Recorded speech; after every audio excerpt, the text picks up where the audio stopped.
Okay, everybody, I want to show you another room that I imagine most of you have not ever been able to visit or taken the time to visit, and that is the annex that is getting set up for a return of the Deacons Closet, actually on the same day as this video is getting shared with you. And we are really excited for us to be able to step back into these ministries of mercy that have been such an important part of this church's history and life. And also, frankly, a really important way for us to live our faith out loud in our community. Really excited for you to see it. Would invite you to continue to pray for these ministries. And if you've never been a part of them, but you're curious about becoming part of them, you can just email me and I'll just get you to the right place. But for now, let's go to our usual place. And I have a couple more things to say to you about what's happening with our buildings in the future. All right. Hi, everybody. Today, for this email, I want to just talk a little bit about our vision and our facility plan and the capital campaign that was introduced to all of us earlier this spring to help push and move us forward in that vision. As you can imagine, over the last several months, I've started receiving email questions about whether or not that vision continues and what's going to happen to the capital campaign, and are these things going to be going through big shifts now that we have had a pandemic that we're still in the middle of.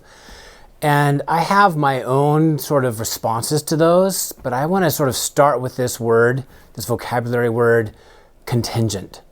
And what I want to say to you is obviously contingent upon circumstances that are still in front of us that maybe we can't see, and will be contingent upon the ongoing sort of vision and decision-making and discernment, especially of our elders. But I can say some things to you now in light of the conversations we've been having up to this point.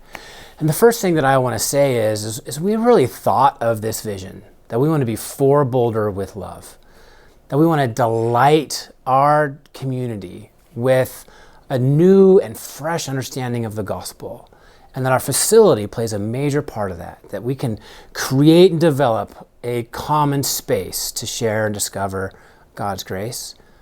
That was not a vision just for the next year and a half or 3.5 years, but we want to really encourage us all to be thinking generationally. We want to create a big hub of ministry and some gospel mission right here in our community that's going to last a long time. And so one of the things that I know for sure is we're in a really extraordinary, a historic moment in the world and in our country and in our city. People are going to be writing about it for decades. But what I also know is we are relational human beings. That's the way we've been created. And there's going to come a time when this pandemic will be in our rearview mirror. And we still want to be that shared and common place as people become eager once again to reconnect. So our vision, I think, has not really changed in light of these current circumstances. Some timing might change. There might be some nuance to the way some of these things play out over time.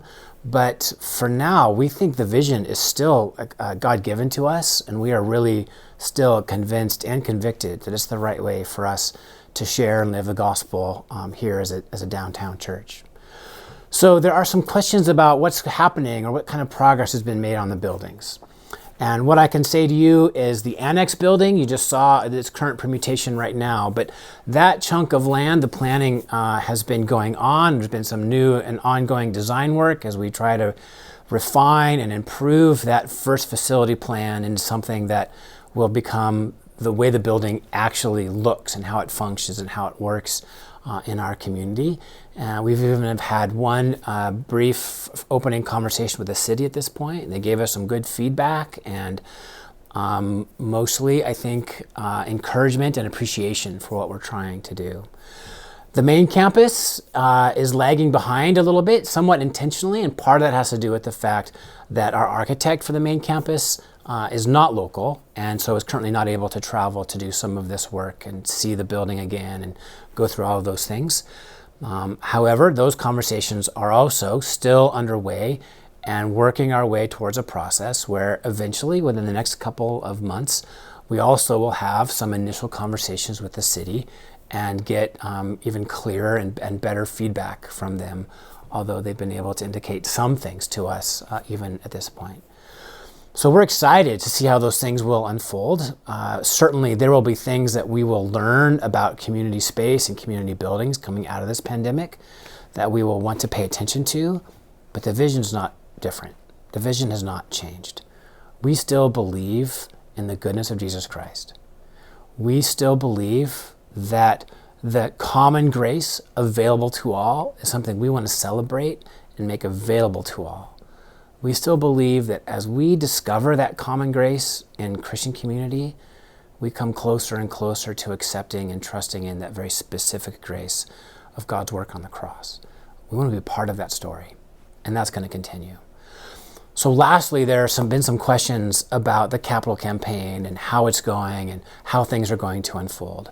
So first of all, we've started to receive gifts in response to the pledges that people have made, especially in March. We're really thankful for that. If you're part of that crew that both made pledges and started to give on behalf and planning for those pledges, thank you so much for that. But we also know that this pandemic and us stopping meeting together in person happened right as this campaign was supposed to be drawing to a close. So we have received pledges of just over $7.9 million on an $8 million goal. And we know there are dozens of people who didn't take the opportunity or weren't given the opportunity to share in their pledge because of when we stopped meeting in person. So we think sometime in October or November, when we think we're going to be able to regather again as a whole church, we'll reintroduce this capital campaign and the vision, and we'll give people a chance to pledge. And in some cases, we also will give people a chance to recalibrate their pledge. We know that this has been a time of really unique financial economic circumstances for entire communities and for individuals.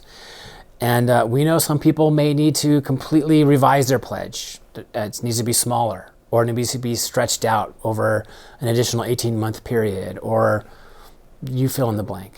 So that time will come when, as we seek to fund this vision and the building that this vision invites us to build, there's going to come a time when people are going to have a chance to share their commitment and their pledge.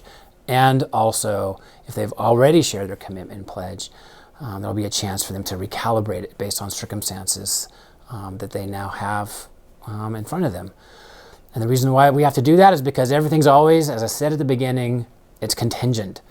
And yet, one thing that is not contingent is the grace of Jesus Christ and our desire to live into it. So if you have any questions about this at all, feel free to email me and I'll answer them if I'm able. And if not, I'll forward them on to the right person. My email address, eric.hansen@gracecommons.org. My first name is spelled with a K. My last name is spelled with an O. Grateful for all of you and really eager to start seeing you. As I have, even over this last week, I've started meeting with some of you in person, and it's been just a huge blessing. You're in my prayers. I'll talk to you again soon.